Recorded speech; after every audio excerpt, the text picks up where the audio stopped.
So it is 1 o'clock on the West Coast. It is Hug Nation time all over the world. Thank you for being here. My name is Halcyon. Let's just take a few seconds and just get grounded. Feel your body. Feel yourself anchored to your seat on the floor. Feel your chest rise and fall with your breath.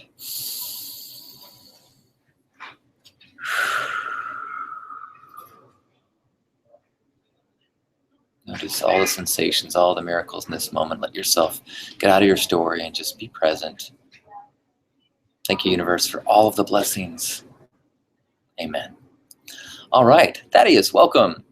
Let me know in the chat room if I get too quiet. I've got there's not too many people around, but I could easily see myself getting quieter and quieter as I try to not to annoy folks. So I just want to give you a few updates and thoughts on my mind of how lessons and coolness from this place.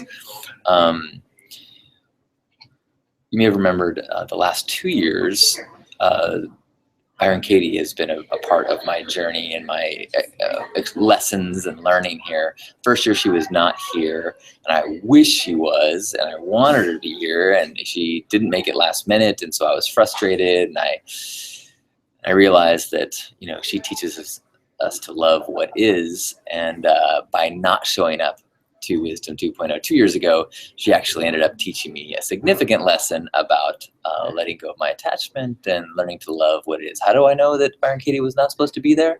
Because she was not there. So then last year, she was there. She did an incredible session of the work. And then afterwards, I waited in line to try to get a hug with her, and just too many people. And I was frustrated, and I was kind of mad at myself that I didn't make the time, or didn't get to meet her and or at least give her a hug, And then later in the event, I ended up crossing paths with her and got a nice hug, and it was beautiful. And then after the event, got an email from her husband, Stephen Mitchell, who's an accomplished writer, and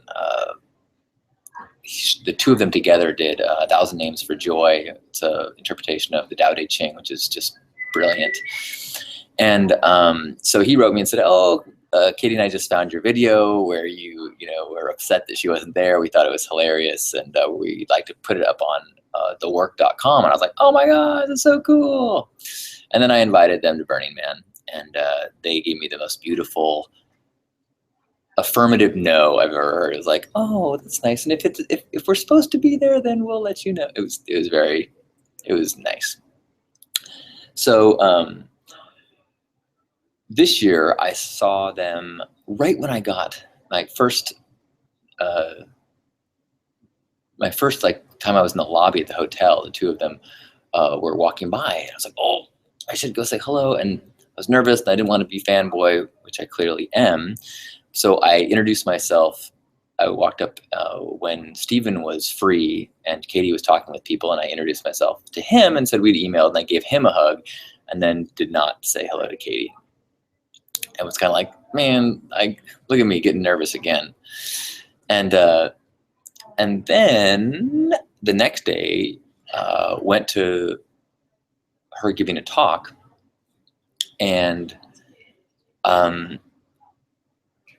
decided I didn't want to volunteer to do the work, because I've got things on my mind, but I feel like last year she did the work with someone with this intense problem, and it was super emotional, and I was like, we'll let the work be for somebody who's got some serious stuff to work through. But then after she did like the long period with somebody, she says, anyone else want to quickly work something? And so I shot my hand up before even thinking really what I wanted to say. And I did that partially as part of my growth process, because when I went to Carl Cease close to a month ago, I was kicking myself for being so in my head about these things. And I knew that I wanted to do some work with him. And every time he asked a question, I thought through in my head, well, what am I going to say? Then will that sound good? And how can I spin it in a way that will make me look good? And I was like, man, I'm so focused on judgment that I'm not in the moment and I'm not able to participate. So when Byron Katie said, who else? I just shot my hand up like without really thinking about it. And I like kind of, okay, I'll figure it out after, if she calls on me. So she said, you, and brought me the microphone. And so I asked a question about money and about a belief about not having enough money. And she started asking me some questions. And at first I was trying to give her the right answer. I was trying to tell her what would make the work look the best. You know, I was trying to like be the perfect student, the perfect pupil.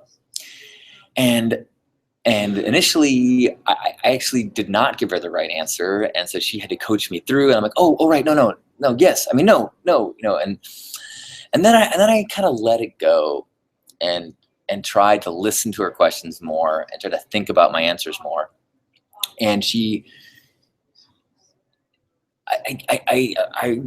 asked me something about, or it's like, can you see yourself with that bill in the future? Something like that. And all of a sudden I was like, she said, it's all in your, that scenario is all in your imagination. And as I was getting what she was saying, which was that this scenario that was causing me stress does not exist yet. It only exists in my imagination. The present is true. Past and future only exist in my imagination. And you know, intellectually I get that. Emotionally, to feel it takes some work. So she's coaching me to get to that place that this specific scenario about money is in my imagination. And as I'm thinking about that and getting that, I was like, wait a minute. Everything about my finances is in my imagination. My bank account, my everything, every money that I'm going to earn in the future, everything I've earned in the past, I'm right now am perfectly abundant. All my needs are met. I have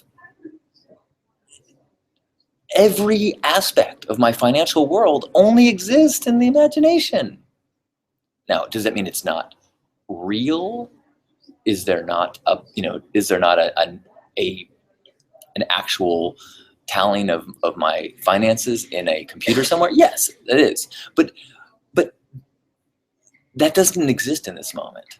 And so to free myself from that thought it freed me from all the thoughts. And I actually said, she asked me a question. I'm like, actually, I have kind of vertigo right now because I just realized that all my finances are in my imagination. And so then we were just like staring each other in the eye, and I was standing up with the microphone, and I had this huge smile on my face, and she had this smile on her face, and we were just like staring at each other's eyes, staring at each other's eyes. It felt like a long time. And then I was like, am I supposed to say something? Like, I feel like we don't need to do anymore. I feel like I leapfrogged to the end. Like, no, we don't need to do anymore. Like, I am done. I am, woo. And I'm just there smiling. And then eventually she started staring. And then she goes, well, I'll let you chew on that for a little while. And then she went on. It was like, I was like, woo. It was so cool. So I got a bunch of people afterwards have shared with me some photos. So I'll post those soon. I ended up meeting her again the next day. She did a Q&A, or it was maybe late in the afternoon. The next day, no, late in the afternoon, and I ended up seeing her, and before she talked, and gave her a hug, and had somebody film or take a picture as I gave her a hug. And it was cool because she was like, oh, she totally remembered doing the work with me when I was in the audience, and she remembered me it was cool. She definitely gave me a look of acknowledgement, and you know, my ego was stroked, you know, as she gave this big genuine smile when I saw her. So so that was one of the highlights of the weekend for me. Another amazing experience I had was I got to see a panel that was it was using death to inform as a tool. and one of the people on the panel was Ram Dass, and he appeared via webcam. And at first I was like, how cool can that be? You know, like webcam appearance, like I could watch a video anytime. But it was incredible because Ram Dass is a very old man, and he's speaking very slowly. And there were a few times when it was like, is he still there? Like, is he in the middle of a thought, or is he wandered off? And then he would come back and say something really amazing, or just go, wow. And then everyone would applaud and laugh. And the people that were on the stage with him were two people that he has known and worked with for decades. And so seeing their love of him up on stage as he would talk, and seeing everyone in the audience just showering him with love was like it was very special. It was very special. And then plus, because the whole concept of an elderly man sharing the end of life via webcam was so parallel to my grandpa Caleb experiences, I was very emotional, and I kept tearing up. And then afterwards, after the session, I was still very emotional, and this woman walked up to me and said, hey, did you share a video of your grandfather? And I said, and I was like, yes. And then she just burst into tears and started hugging me, and I burst into tears. We're just holding each other, just hugging and crying. And it was so magic to have this like intense emotional connection with someone who I didn't know their name yet, you know, and to be in a place where that kind of behavior and open-heartedness is so acceptable. And it reminds me in that way that this place is like Burning Man, where you have a bunch of shared beliefs and a bunch of shared values, and therefore you can go deep quickly with people, and you can kind of know that the people that are around you would welcome, you know, your authentic self. And that's something that I have repeatedly seen from people, presenters and the people that I've been talking to, and is that the acknowledgement of the darkness, the acknowledgement of dips. People are not coming at you as like, I'm a teacher, I know everything, which is refreshing. And I think that vulnerability and that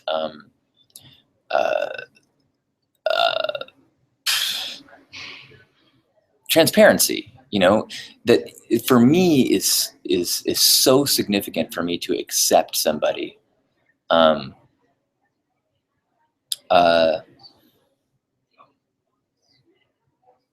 So that's just been a recurring theme that I've really appreciated, that these incredible masters still have a practice, and people that are in this, you know, very prestigious places in this community and in any community, but they still acknowledge that they have a practice, they have struggles. Thaddeus was asking, can I expand on the death aspect? Now, when you said little ones, I assume you're talking about pets, and this was specifically about how our own death is a part of our practice.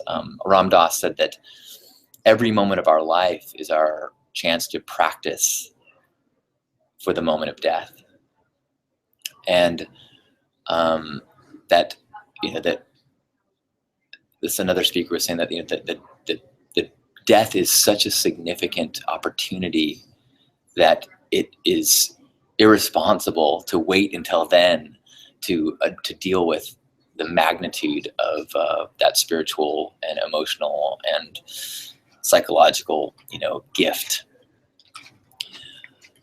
And so I'm wondering, I mean, they also was talking about that some of the great gifts that you can give people that, you know, in end of life scenarios. Ram Dass said, be a loving rock. Give them something that they can push against, but otherwise simply be with them, and give them the gift of no fear. And that can be such a significant, just holding space and being present, and not falling into the scripts of worry and fear and telling people what they want to hear, but just being there, and is this massive gift for people. Okay. Sorry about the kitties. Yeah, I'm not. It's interesting. There's a lot of I've seen a lot of like side. They have main talks, and they have kind of roundtable discussions. And a number of the roundtable discussions I've seen are about animals. There's one about horse therapy, and other people talking about. Actually, there's a lot of dogs here. People carrying poodles. I've seen like 3 people carrying poodles, or poodle-looking dogs. It is San Francisco, I guess. You know, that says that, thank you, I've been hung up on the meaning of death, or life rather. And that was what the other speaker said. He says, look, life and death is a package deal. They are not 2 things. Life and death they come together. And, in the same way that death gives meaning to life,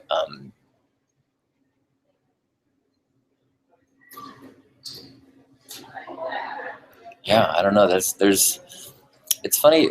And another aspect of that this conference has impacted me with is, in some ways it's been affirming, as people have told me that, oh, the things that I have said and done, they've appreciated, and that makes me feel good, like I'm on the right path. And then I've also, met some people that are so much more accomplished and have reached such a much higher level of achievement and fame and reach. And one of those people was Prince EA, who does these amazing videos talking about world change, and if you don't know his stuff, you definitely should look that up. But he was also an incredibly grounded guy and very well read, and definitely his studies, the masters of all different faiths, and I was super impressed. But he said that he's very motivated by death and wanting to produce the absolute best quality things that he can. And if you look at his videos, they have very high production values. And hearing him talk about that, really, one of the things I'm thinking a lot about today is trying to create some polished, high quality, well produced videos. The process of making the Pink Path, the Burning Man video with Jake, was it was a huge undertaking, and it takes a lot of work to do a polished video, as opposed to live streaming and then editing that. Most of the videos that I put up are shot on Monday, edited Monday night and Tuesday morning, and uploaded Tuesday. No script. And there is an honesty that comes through the videos that way, but they also lack the feeling of being a polished, significant piece of work. And I wonder if I died without making the best packaged video I possibly could, would I have regrets? And I think that I would. I think that I would, in addition to wanting to write a book, filling it with getting all these ideas and things I talk about down into a thing. I also think that I would like to have at least one, maybe a series of more polished, produced, well shot, scripted, probably videos. And can I do that? I'm scared, because I don't normally memorize things, and I have a feeling that what I'd have to do is like do one line and then do another line, as opposed to having a whole spiel, and maybe that would or wouldn't be acceptable. I don't know. Anyway, that's a place that full circle of trying to get the motivation of death. So with that understanding, let's do a hug, and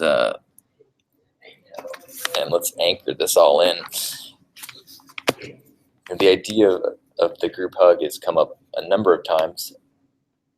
And if there's anybody who's tuning in right now that is at the conference, thank you for being a part of this hug. One of the things that people keep talking about here is How do we use technology as a mindfulness tool? And I think that Hug Nation has been a mindfulness tool using technology for over a decade now. So let's grab ourselves by the shoulders. Let's feel our body. And in honor of this conference, Wisdom 2.0, and all of the practices here, let's tune into what comes up in our body, what we feel there. Physical sensations of texture and pressure, as well as maybe any sort of unease or tightness or tingles. I'm becoming more aware of, instead of realizing that I feel anxious, I've been trying to sink in and become aware of what exactly am I feeling? Where do I feel it? What exactly is the sensation of it? It's part of a practice of trying to gain some power over these emotions. Let's tune into whatever we're feeling right now, acknowledge it, honor it, be grateful for this amazingly rich sensory experience that we have. And let's become aware that this body we hold is just our vehicle.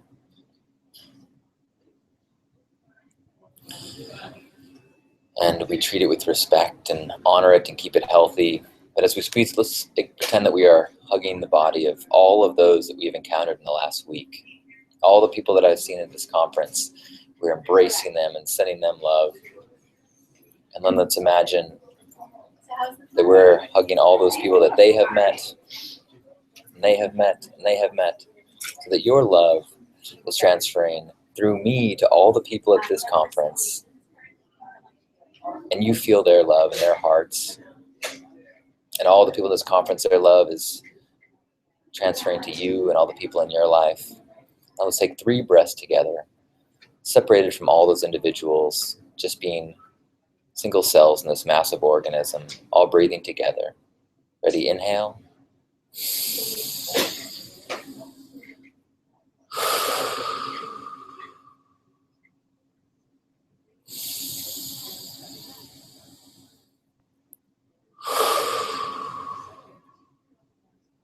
Last one.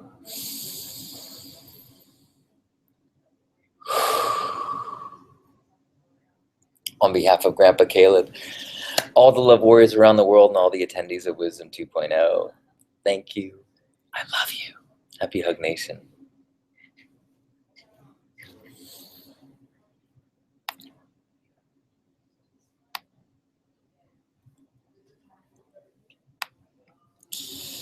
And as people start to filter back into this event, and it may start to get a little distracting here soon, I want to check in and see if anyone's got things on their mind before we come to a close. But we are going to end a little early today.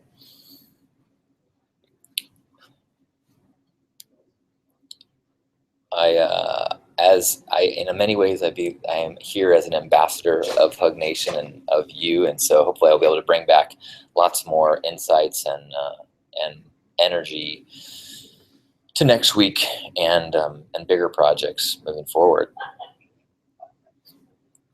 So let me know if there's anything else on your mind, and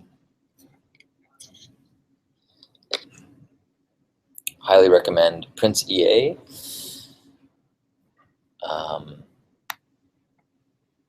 And I'll be posting Byron Katie pictures soon. You got the stickers, yay, awesome. Did send out some a couple weeks ago. I asked people to send me their address if to people that were there in the live show that day. And so I finally got those things sent out in the mail. So cool, glad you got them.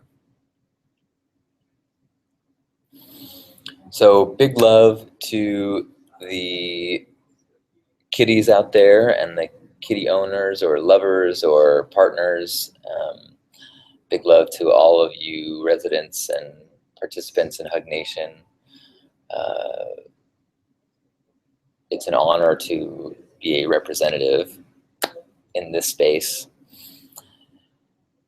And I will plan on seeing you a week from now. Thanks for figuring out how to get here, considering I've not been around, and we're mobile and away from home, but thanks for letting me continue this practice. I am indebted to this life, to this moment, to you. I love you. I'm grateful for you. I'll talk to you next week.